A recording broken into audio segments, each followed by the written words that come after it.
আল্লাহর নবী বলছেন যে ওই নারীরাও বেশি বেশি জান্নাতি যারা বেশি বেশি স্বামীকে প্রেম ভালোবাসা দিতে পারে, স্বামীকে মূল্যায়ন করতে পারে, স্বামীকে আদর যত্ন করতে পারে, আর বেশি বেশি সন্তান দিতে পারে। এই নারীরাও জান্নাতি। বেশি বেশি সন্তানের কথাটা যখন আসলো, তখন আপনাদেরকে একটা কথা বলি।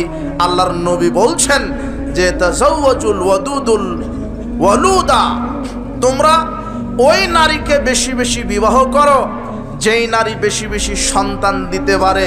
ফা ইন্নী মুকাসিরুম বিকুমুল উমামা, কেননা আমি বিচার মাঠে গর্ব করব যে আমার উম্মতের সংখ্যা সবচাইতে বেশি। আল্লাহর নবী বলছেন যে ওই নারীকে বিবাহ করো যেই নারী বেশি বেশি কি দিতে পারে? সন্তান। এখন কিভাবে বুঝবেন যে ও বেশি দিবে না কম দিবে? তো বিবাহই তো করেননি। আল্লাহর নবী বলছেন তুনকাহুল মারাতুলি আরবাইন, নারীকে চারটা জিনিস লক্ষ্য করে বিবাহ করে মানুষ। তার এক, লি মালেহা, তার সম্পদ, লি হাসাবেহা, তার বংশ। এই যে বংশ দেখা লাগবে, বংশ মানে ওই নারীর মা, খালা, ফুপুর কয়টা বাচ্চা। ওর মায়ের যদি 10টা হয় তাহলে ওই আপনার স্ত্রীও 10টা দেওয়ার সম্ভাবনা আছে। এটা হলো বংশ, এটা হলো জিনগত। আল্লাহর নবী এই কথা বলছেন। ওর মা, খালা, ফুপুকে দেখো, ওর মা খালার যদি 8টা 10টা থাকে তাহলে আপনার স্ত্রীর সম্ভাবনা আছে। যদি 1টা 2টা হয় আর হয় না, তাহলে বুঝতে হবে এরকম। কাজে ওকে বিবাহ করতে আল্লাহর নবী নিরুৎসাহিতই করলেন, বললেন না। তিনি উৎসাহিত দিলেন যেই নারী বেশি বেশি কি করতে পারে? বাচ্চা দিতে পারে। তো এখন তো আপনি স্লোগান উঠিয়েছেন 2টির বেশি নয়, 1টি হলে ভালো হয়। আর আপনার স্ত্রীও বলছে 1টা হয়েছে আর নেওয়া যাবে না।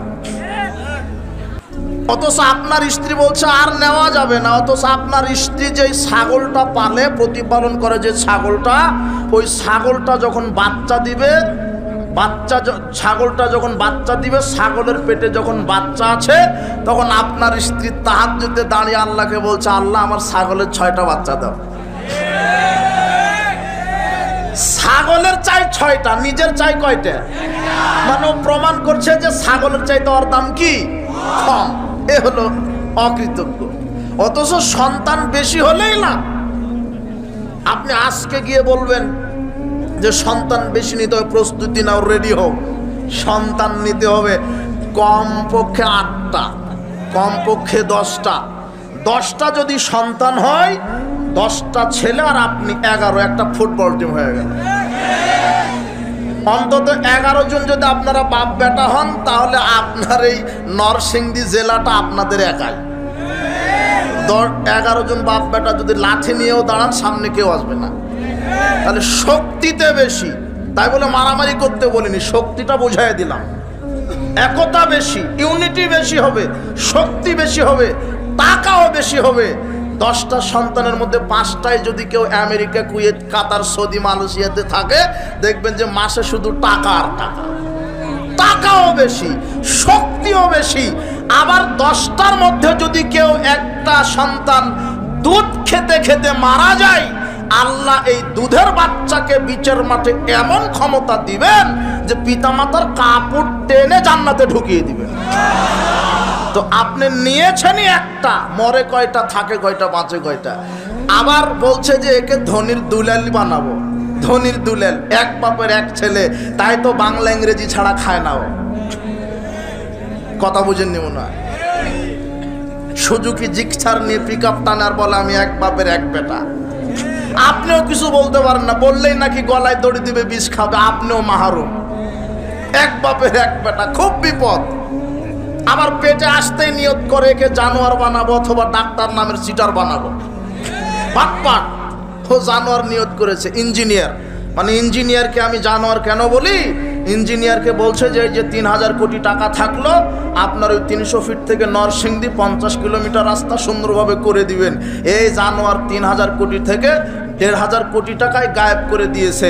আর 1500 কোটি টাকা দিয়ে রাস্তা নির্মাণ করেছে।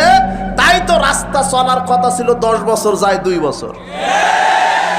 ব্রিজটা, কালভার্টটা যাওয়ার কথা ছিল 20 বছর, 1 বছর না যেতেই বাঁশ দিয়ে ব্রিজ করে দিয়েছে তোমার নেতা। একে সরকার ঠিকই টাকা দিয়েছিল, দুর্নীতিবাজ। আপনি এই ইঞ্জিনিয়ার তৈরি করেছেন, ডাক্তার তৈরি করেছেন, ডাক্তার নামের বাটপার যে প্রেসক্রিপশনে লিখে যেই কোম্পানি ঘুষ দিয়েছে ওই কোম্পানির ওষুধ ছাড়া ভালো কোম্পানি লেখে নাই, হলো বাটপার। একে আপনি তৈরি করছেন, নিয়তি করছেন এই। আর বাংলাদেশে নার্সারি তৈরি হয়েছে, তাই না? নার্সারি কেজি, এক পোয়া আদেশের তৈরি হয়নি, এক পোয়া আদেশের কেজি। এদের ক্লাস দিয়েছেন শয়তানের কি বুদ্ধি, যারা এই ছোট ছোট বাচ্চা এদের ক্লাস দিয়েছে ফজরের পরে থেকেই। এরা ফজরের পর থেকে ক্লাস করবে। কেন জানেন? ফজরের পর থেকে দেখেন এই বাচ্চাটা উঠতে চায় না ফজরে, মা পিটায়া পিটায় উঠায়, পিটায়া পিটায় উঠায়, মুখে পানি দিয়ে উঠে কান্না করে। উঠানোর পরে ওর ব্যাগ, ওর বই ওর কাঁধের উপরে ঝুলিয়ে দেয়। ওর ব্যাগের ওজন ওর চাইতে বেশি। বাচ্চা যেতে চায় না, শুধু ABCD ক খ গ ঘ 1 2 পড়বে, এই কারণে ইংরেজিতে পড়াবেন এই কারণে। ও ফজরের পরে ক্লাস, প্লে গ্রুপে, কিন্ডার গার্ডেন, নার্সারি, কেজিতে ফজরের পরে ক্লাস শুরু করেছেন। আর এখন আবার সিস্টেম হয়েছে যে ওই ছাত্রর সাথে মা ফ্রি। কেজিতে যেতে হবে, ওই ছোট বাচ্চার সাথে মাকেও যেতে হবে। ওই কেজির মাস্টার বলছে, ভাবি এসেছেন, বসেন, ভাবি এখানে বসেন। ওই ভাবিদের জন্য আলাদা গেস্ট রুম থাকে। আধা ঘন্টা ক্লাসের 15 মিনিট ক্লাস করে স্যার ভাবিদের সাথে। এই হলো কিন্ডার গার্ডেন, প্লে গ্রুপ। তো কথা আমি এটা এখানে বলছি না, এটা বোঝাতে চাইনি, বোঝাতে চাচ্ছি শয়তানের পরিকল্পনা। এই যে কেজিতে, এই যে প্লে গ্রুপে আপনার সন্তানকে পড়ালেন, আপনি এই যে কেজিতে এই যে ফজরের পরে যে ক্লাসটা দিল, কিভাবে ক্লাস রুটিন তৈরি করলো, তার মানে শয়তানের একটা চক্রান্ত। এই ছোট বাচ্চাকে ফজরের পরে এই ABCD ক খ গ পড়তে দিয়েছে, মানে একে কোরআন পড়া থেকে কিভাবে দূর রাখা যায় এই চক্রান্ত এরা করেছে।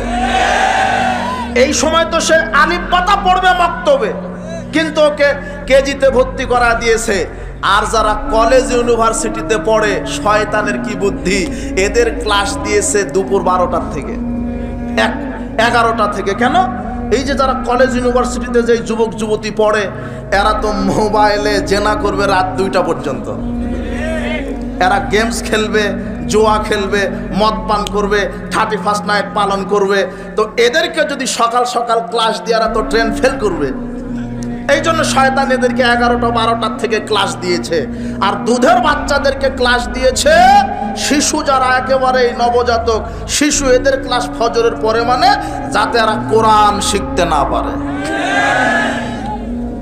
আপনি 5,000 টাকা মাস খরচ করে, 20,000 টাকা মাস খরচ করে ইংরেজিতে পড়ান কিন্ডার গার্ডেনে, প্লে গ্রুপে, আর 500 টাকা খরচ করে মক্তবে পড়াতে পারেন না, তো আপনি বৃদ্ধাশ্রমে থাকবেন না, তা আলেমের পিতামাতা বৃদ্ধাশ্রমে থাকবে? আপনি থাকবেন। আপনার ছেলে মেয়েকে মক্তবে পড়ান, ইনশাআল্লাহ বাংলাদেশের প্রত্যেকটা অলিতে গলিতে মক্তব চালু হয়ে যাবে ইনশাআল্লাহ। দোয়া করি আমাদের ইমানি চেতনা ফিরে আনতে হবে। বলছেন উপস্থিত বৈঠকের মুসলিম দিনী ভাই বোন, আপনি সচেতন হন, আপনার ছেলে মেয়েকে কি শিক্ষা দিচ্ছেন। আমি ABCD ক খ গ ঘ এগুলি শিক্ষা দিতে নিষেধ করছি না। আমার ছেলে মুসলিম, আমার ছেলে আগে ইকরা বিসমি রাব্বিকাল্লাযী খালাক, আগে কোরআন শিখবে, তারপর অন্যটা শিখবে। আগে আমি নার্সারিতে পড়াবো কেন? নার্সারি, প্লে, এগুলি হলো নাস্তিক তৈরির একটা কারখানা। এখন মডার্ন হয়েছে।